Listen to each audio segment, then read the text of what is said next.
นะแม่แก้วมาตามคำขอเดี๋ยวสอนย้ำอีกเทอหนึ่งเนาะสอนแบบให้เข้าใจทุกคนเนาะถ้าผู้ใดบ่เข้าใจให้โทรหาแม่แก้วได้ถามคืนได้เด้อทุกคนแม่แก้วยินดีเนาะตอนหับในการให้คำแนะนำเนาะอันนี้จะเป็นแอลอันนี้จะเป็นสะโพกเนาะก็คือแอลนี่แม่แก้วจะให้หาร4แม่นบอกพี่น้องบวก1เนาะคือสะโพกนี่แม่นหาร4คือกันแต่โบได้บวกเนาะโบได้บวกแม่แก้วเฮ็ดนี่โบได้บวกว่าสันๆเนาะโบได้บวกและแม่แก้วจะเอาจำนวนที่ว่า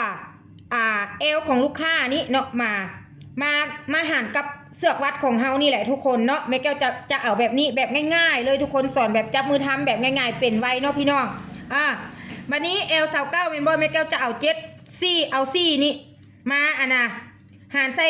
7นี่เนาะ4 7 28เอลนี่29แม่นบ่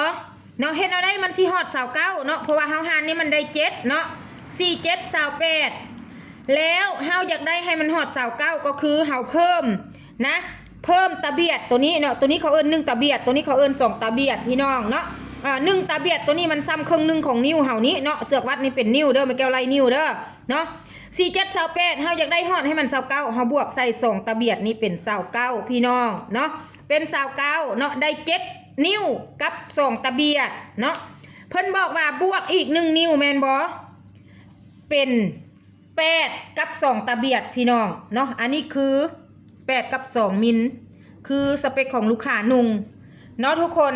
ถ้าผู้ใดฟังคลิปนี้แล้วเนาะยังบอกเข้าใจก็ให้โทรถามแม่แก้วได้เด้อเนาะหรือว่าฟังแล้วมีผลประโยชน์ต่อตัวเองหรือผู้อื่นเนาะก็ฝากกดไลค์กดแชร์ให้แม่แก้วได้เด้อ